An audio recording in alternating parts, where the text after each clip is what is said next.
tears and laughter.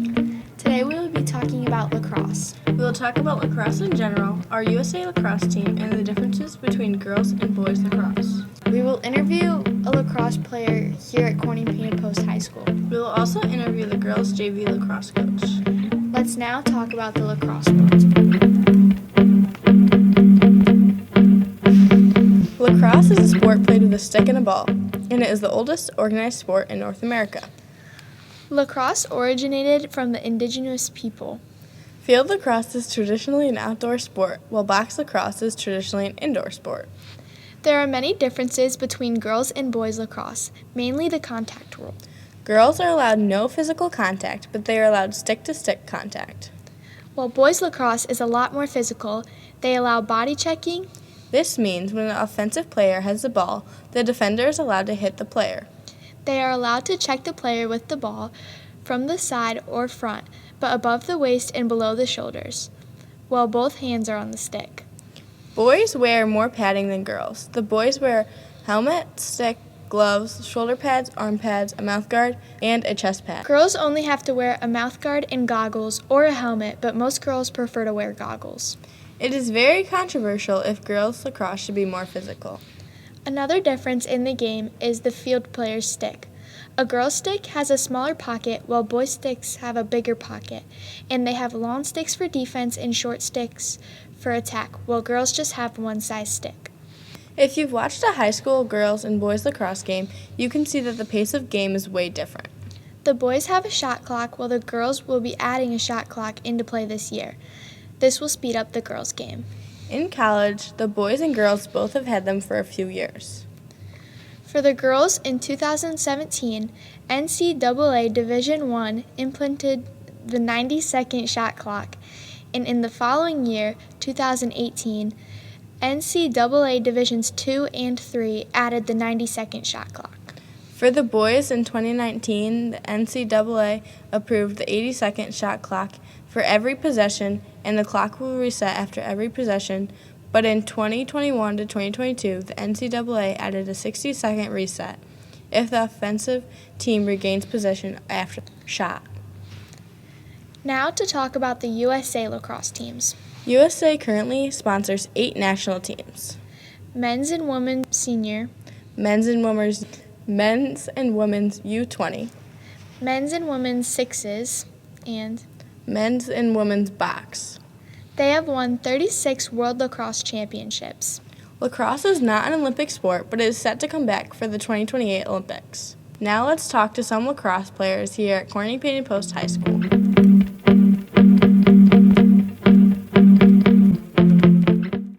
Hi, what's your name?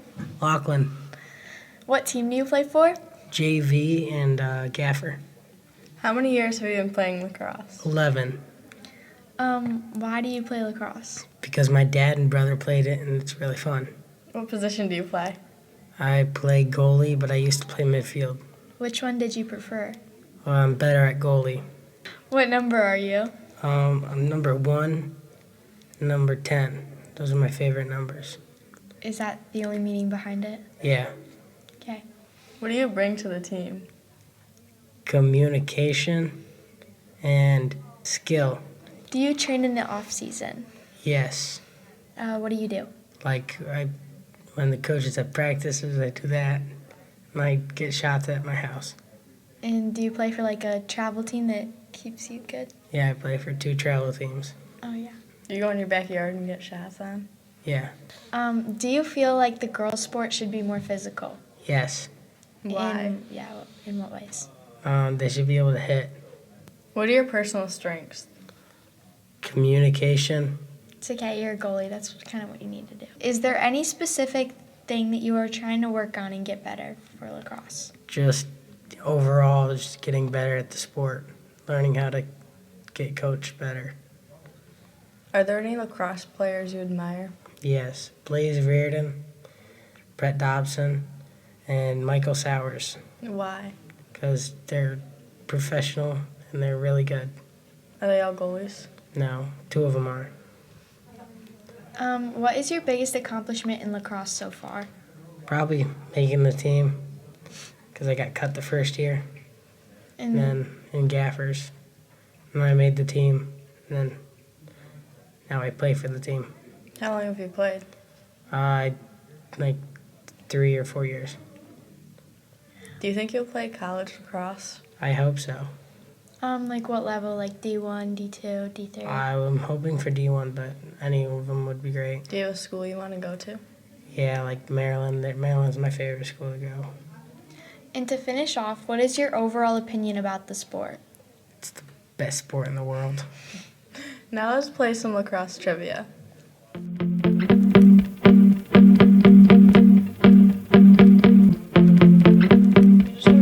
Yeah. What does lacrosse mean? Like the ball, game, stick, whatever. The game of the stick. You were close. How many players are on the field from each team for girls? It's like 12. How Yep. many players are on the field for each team for boys? 10. What is the term for a team that has a player that has to come off the field due to a penalty? Man down. Where did lacrosse originate? The Iroquois, the Haudenosaunee. The indigenous tribes. That's yeah, the same thing. thing. What are two native tribes that set the rules of lacrosse in 1794? Seneca and don't remember the other one. It's a hairstyle. It's like Mohawk or something. Yep. What are lacrosse balls made of? Rubber. Easy. Which state is lacrosse most popular? New York. What place in New York?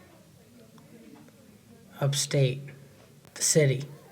Long Island. Yep, Long Island. I was Okay. getting there. What is a check in lacrosse? When you hit somebody with your stick. What is the name of a pass where a player throws a ball from behind their back? BTB. Yep. What is the term for a shot taken from beyond the 2-point line? 2-point goal.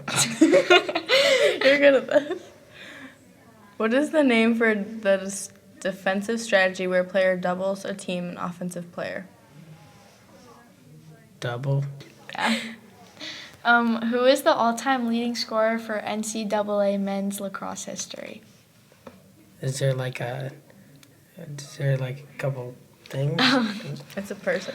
Well, obviously it's a person. No, it's a turtle. Chris Gray. How many points? In the season? No, of all time, of his all years playing. 2,000.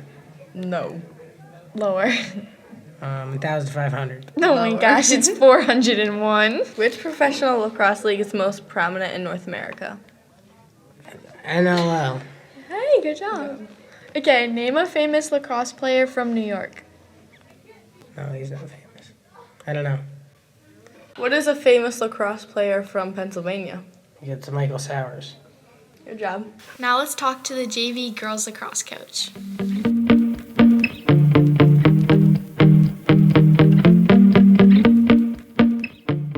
Hi, what's your name?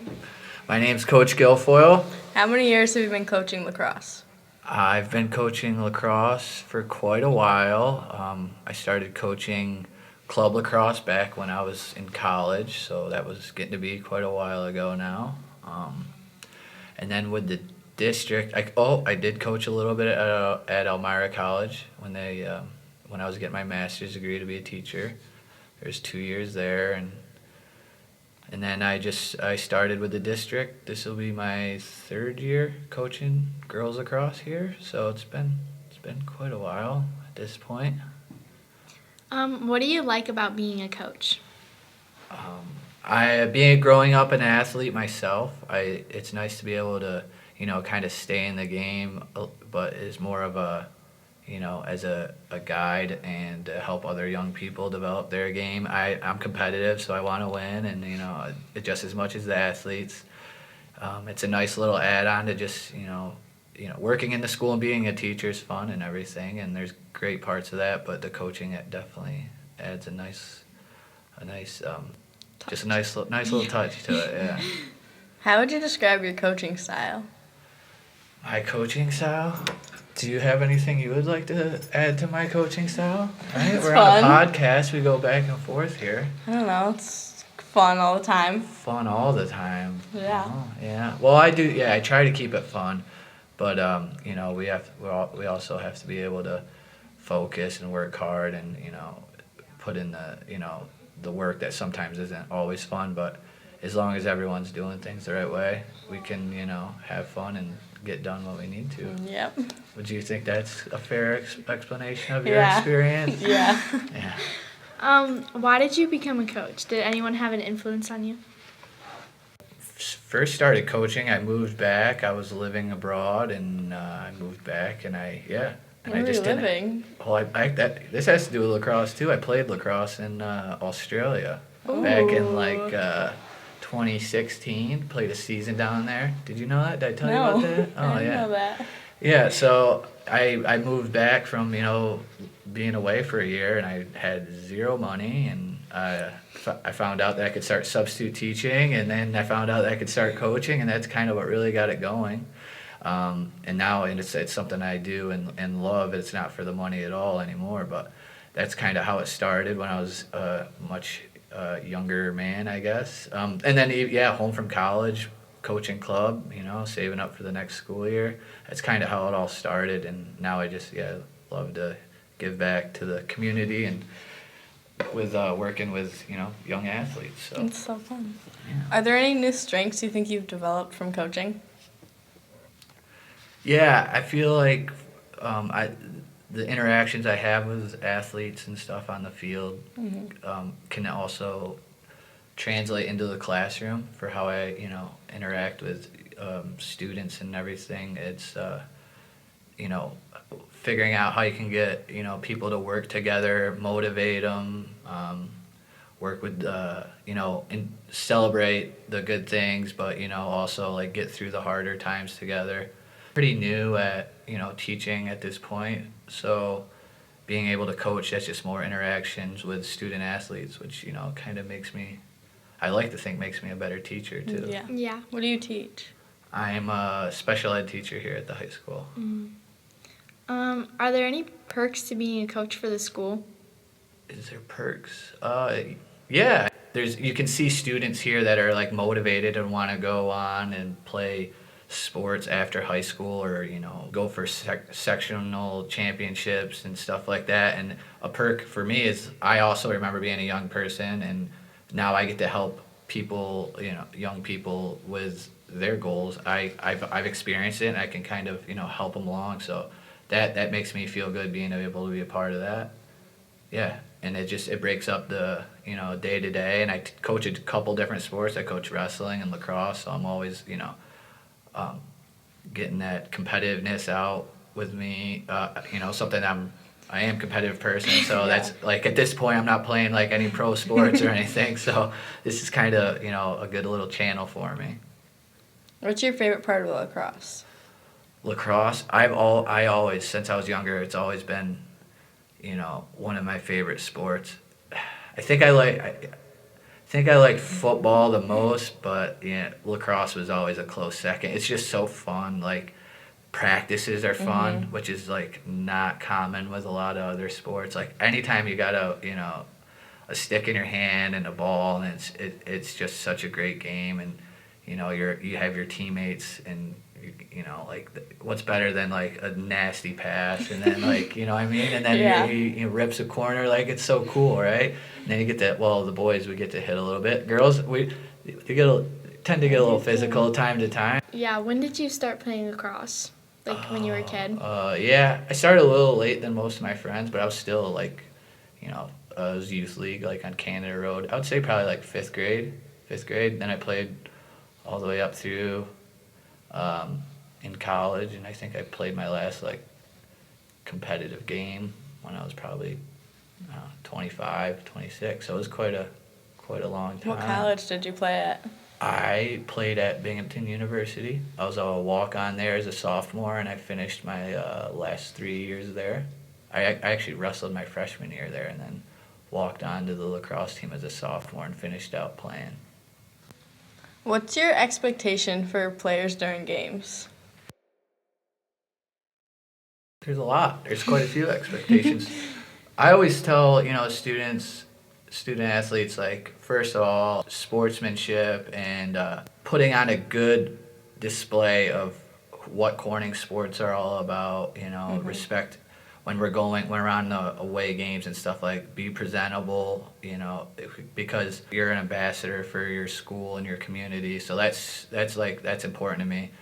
Playing the game clean, but also playing the game clean, but you can still play, aggressive and hard and leave it all out there. Effort's huge, right? My expectations is believe in the process of how we've been practicing and the stuff we do, and just, have fun, but don't quit, right? So just leave it all out there. At the end of the day, whatever, it sounds a little cliche, but at the end of the day, if you left it all out there, the score isn't always the most important thing, but just going to compete and competing the right way, I guess, is the gist of it. That makes sense. How do you adjust your strategy based on the opposing team you're facing? Oh, wow. Well, you can watch film and see who their like shooters are and stuff like that, or how, if certain players are over aggressive on defense, where you can exploit it that way. Maybe you take notes, or your assistants take notes from previous games playing the same team, and like come up with a different game plan. Maybe the first one didn't work like the first time around, and just kind of learn from your mistakes. But yeah, and then every team's generally's got their player you gotta keep an eye out for. Maybe shut them down, and like make the the rest of the team, the opposing team, if they beat you there, that's okay. But as long as just little things like that. Yeah. How do you prepare your teams before games? Okay. Is there anything you want to add to that? I feel like we just practice and go over plays and stuff. You don't have anything to say about the awesome pregame speeches I give, or Oh, anything? yeah, they're amazing. What was the one thing? What was it? Time to. Oh, I don't know. Come on. We wanted to put it on a shirt. Lock it in. Is that what it Time was? to lock in. Time to lock in. Is Yeah. That what, yeah. Right before a game. And then we're on the hop, right? Oh, on the hop. Yeah. I just gotta But run. yeah, just I like to. It's really important, and I think Paisley can, kind of being focused before a game. Sometimes, we it's easy to not be mentally ready to compete, and then you're not ready to go right at the beginning, and then you gotta wait. You're waiting for the game to come to you, settle in. But so yeah, being focused right before a game, like in the locker room and stuff, talking and just making sure we're all ready to go, locked in, right? And so we're ready to compete at that first whistle, because that's the easiest thing to kind of mess up a little bit. It's not being completely focused when we need to right at the beginning. Yeah. I feel like the vibes are always up before games. Like everyone's excited. Yeah, that's good. And then as you go, maybe the first half doesn't go the way we want. We can't, like, that's where I talk to players, like, you got to make a choice. Like, are we going to feel sorry for ourselves? And it's not going to get any better if that's the case. Let's just go out there, correct the mistakes, control what we can, and see if we can. You got to stay positive and just keep competing. What are your expectations for your athletes during school? Grades. You got to keep your grades up. Yeah. We're, as a teacher too, a lot of athletes should hear this. Like, I hear everything that goes on in the classrooms, like from the teachers. They're my coworkers, right? Yeah. So that's kind of, if you're not doing the right things, and I have to hear about it as your coach, it's kind of disheartening at times, because it's kind of a reflection of your program and stuff. So yeah, I expect to be a respectful student, work hard, do your schoolwork. We have policies in place where if you're not doing things like that, then you don't get to compete. So yeah, to be a ideal student in the classroom, right? That's my general expectation of my athletes. Yeah. Yeah. Do you have a goal going into each season? Do I have a goal? Yeah, I guess in general, I just like to kind of do some self-reflection, like how I did the year before, the good things, the bad things, and then just keep growing as a coach, right? Yeah. If you can, I personally believe you can always learn and get better at what you're doing, and just as the athletes, like, so yeah, I like to try to be a better coach than I was the year before. Yeah. What was the best part of your season last spring? Okay, JV girls lacrosse. Yeah. I mean, there was some good. I mean, we had a really successful season. What was it, like 10-2 or Yeah. a lot of wins there. That's Yeah, so that was fun all along.